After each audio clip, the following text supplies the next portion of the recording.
Hey guys, welcome back to my channel. और आज की इस वीडियो में हम बात करेंगे रेड टाइड्स के बारे में।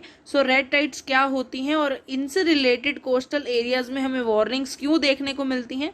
यही सब चीजें इस वीडियो में हम डिस्कस करने वाले हैं। वीडियो को एंड तक देखना। अगर आपको वीडियो पसंद आए तो प्लीज इस वीडियो को लाइक करें, शेयर करें एंड कमेंट करें। और जिसने भी चैनल को सब्सक्राइब नहीं किया है वो प्लीज इस चैनल को सब्सक्राइब कर ले।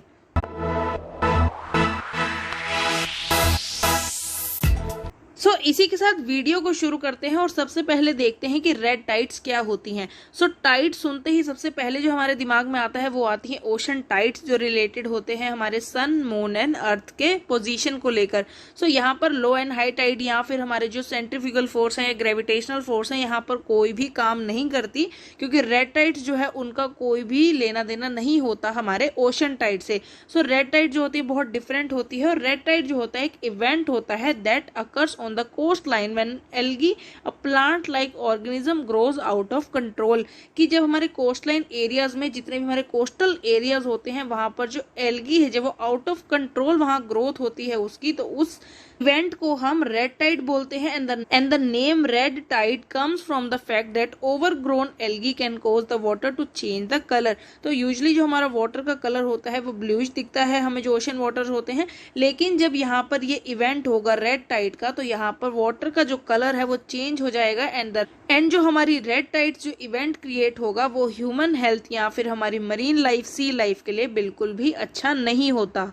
And the red tide is a common but deceptive term for a natural phenomena that occurs regularly along most coastal areas।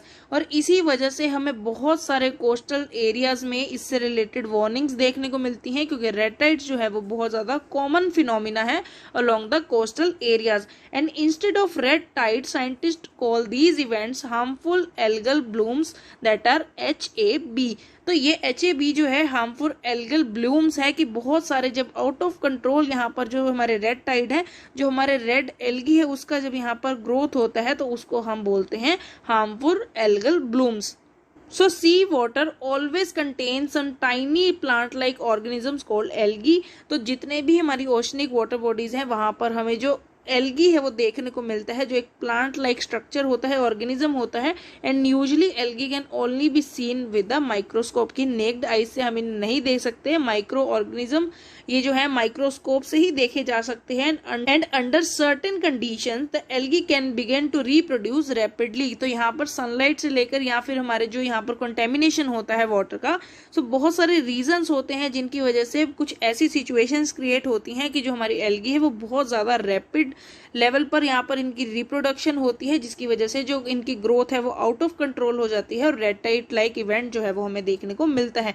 And this cause the algae population to increase rapidly और bloom. तो rapid increase को scientist क्या बोलते हैं, इनको उन्होंने term दी है bloom. And during an algal bloom a single gallon of sea water can contain millions of algae. के एक सिंगल गैलन ऑफ वाटर में ही हमें मिलियंस ऑफ एल्गी जो ऑर्गेनिजम्स हैं वो देखने को मिल सकते हैं। And harmful algal blooms are also called harmful because the toxins produced by the blooming algae can kill millions of fish and other marine organisms। कि यहाँ पर जो टॉक्सिन्स ये जो प्रोड्यूस करती हैं हमारी रेड एल्गी, तो यहाँ पर इनकी ओवर ग्रोथ की वजह से यहाँ पर टॉक्सिन्स रिलीज होता है, जो हमारे जब मरीन ऑर्गेनिजम्स हैं जब वो प्लांट्स को खाते हैं उसकी वजह से जो फूड चेन है वहां पर ये जो है वो टॉक्सिन्स को भी आगे रिलीज करते हैं, जिनकी वजह से बहुत सारे मरीन ऑर्गेनिजम्स उसकी कंजप्शन की वजह से उनकी डेथ हो जाती है। And one telltale sign of a harmful algal bloom is a beach covered with dead fish. कि जब ये रेड टाइड्स आती हैं तो यहाँ पर इतनी ज्यादा ग्रोथ होती है हमारे हार्मफुल एल्गल ब्लूम्स की कि पूरे बीचेस पे हमें सिर्फ डेड फिश जो है वो देखने को मिलती हैं। Harmful algal blooms can also be harmful to humans. की मरीन लाइफ के साथ साथ जो ह्यूमंस हैं उनके लिए भी एल्गल ब्लूम जो है वो हार्मफुल होते हैं। People have been known to get sick after eating shellfish। कि यहाँ पर क्या होता है, जो हमारी फूड चेन होती है, जब मरीन लाइफ जो यहाँ पर प्लांट्स को जब हमारे फिशेज ने खाया उसकी वजह से उनको वो जो एल्गल था जो एल्गल ब्लूम था उसकी वजह से उनकी डेथ हुई, उसी तरह से जब शेलफिश जो है उसको ह्यूमंस कंज्यूम करेंगे, उसकी कंजप्शन की वजह से वही टॉक्सिन्स जो है वो ह्यूमंस में आगे ट्रांसफर हो जाएंगे, जिनकी वजह से हार्मफुल इफेक्ट्स जो है वो ह्यूमन लाइफ पर देखने को मिल सकते हैं। And some experts also believe there can be negative effects associated with breathing the air near or swimming in water during a harmful algal bloom, कि जिस टाइम पर ये HABs होते हैं उस टाइम पर अगर आप अपने किसी भी कोस्टल एरियाज में रहते हो, वहां की एयर से या फिर वहां पर वाटर में स्विम करने की वजह से बहुत सारी रेस्पिरेटरी या ब्रीदिंग प्रॉब्लम्स भी हमें देखने को मिल सकती हैं। And red tides have been around since long before humans, की जो ह्यूमंस हैं उनके एक्टिविटीज की वजह से ही रेड टाइड्स आती हैं, लेकिन ह्यूमंस की इन एक्टिविटीज की वजह से या फिर ह्यूमंस से भी पहले जो रेड टाइड्स हैं उनका एग्जिस्टेंस था। However the certain human activities are also making them more frequent, की बहुत सारी ऐसी एक्टिविटीज हैं जिनकी वजह से इनकी फ्रीक्वेंसी जो आने की है वो और ज्यादा बढ़ जाती है। Like chemicals from farming factories, sewage treatment plants and other sources can become dissolved in water, कि वाटर को कंटेमिनेट करने की वजह से क्या होता है, जो इनकी फ्रीक्वेंसी होती है रेड टाइड्स की वो बढ़ जाती है। And this water called runoff eventually flows into the ocean and can also cause algae to grow faster, की इनको यहाँ पर इनकी तरह से जो यहाँ पर जो डिसॉल्व होता है वाटर के बीच में जो कंटेमिनेशन होता है उसकी वजह से एल्गी को अपना फूड मिलता है, जिसकी वजह से वो और भी ज्यादा जो फास्टर रेट पर है वो ग्रो करती हैं, leading to the red tides. So harmful effects के साथ साथ रेड टाइड का एक फायदा भी हमें, एक पॉजिटिव साइड भी देखने को मिलता है। Although some algal blooms can be negative towards the environment, this is not always the case, कि यहाँ पर हमेशा ऐसा नहीं होता, कि वही बोलते ना कि हर चीज का एक पॉजिटिव या नेगेटिव साइड होता है, तो रेड टाइड्स का भी एक पॉजिटिव साइड है। It is actually only a smaller percent of algal blooms that are harmful, कि सारे एल्गल ब्लूम जो है वो हार्मफुल नहीं होते, and most are actually beneficial to the environment. This is because they do not produce the harmful toxins and instead they provide a major source of food and energy to the marine world, कि यहाँ पर सिर्फ harmful toxins ही वो produce नहीं करते, वो एक तरह से major source हैं food and energy का to the marine world।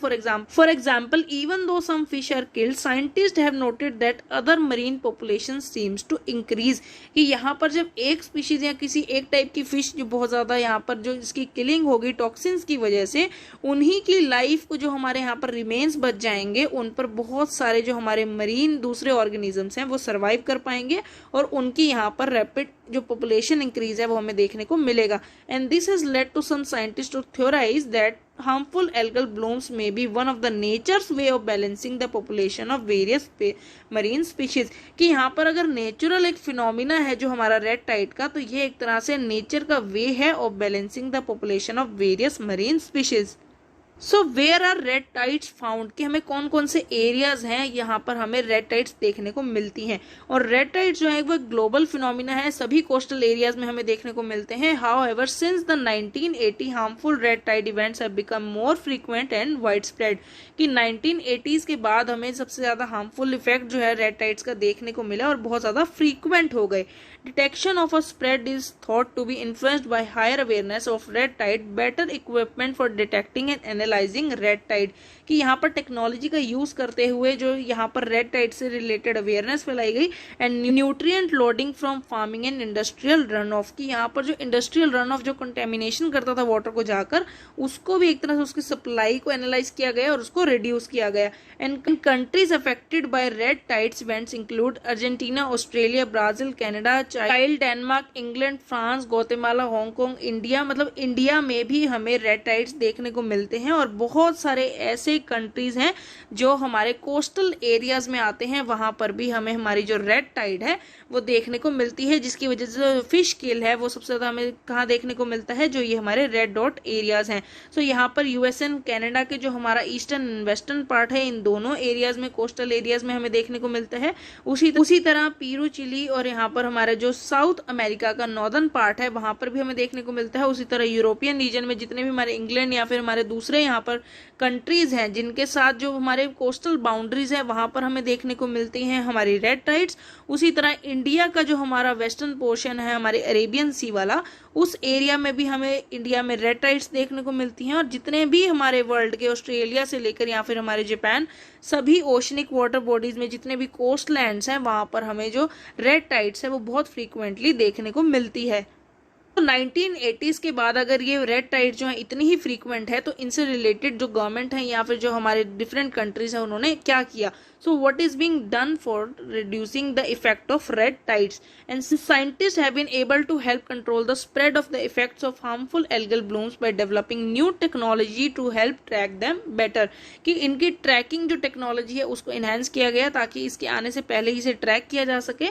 And tracking these harmful algal blooms could help prevent people from eating contaminated shellfish and knowing which areas will be most affected by them. कि future का आने वाला जो time है जिसमें red Tide आने वाली है, तो अगर हम इसकी प्रेडिक्शन पहले ही कर लेंगे, उसको इजीली ट्रैक कर लेंगे, तो हम जो कंटेमिनेटेड शेलफिश है जो चैन के थ्रू ह्यूमंस जो है उसको कंज्यूम करने वाले हैं, उसको हम पहले ही पता लगा लेंगे कि किन एरियाज में रेड टाइड आने वाली है. सो वहां पर जो कंटेमिनेटेड शेलफिश है उसका कंजप्शन रोक दिया जाएगा और उनको फर्दर नोटिस के लिए छोड़ दिया जाएगा.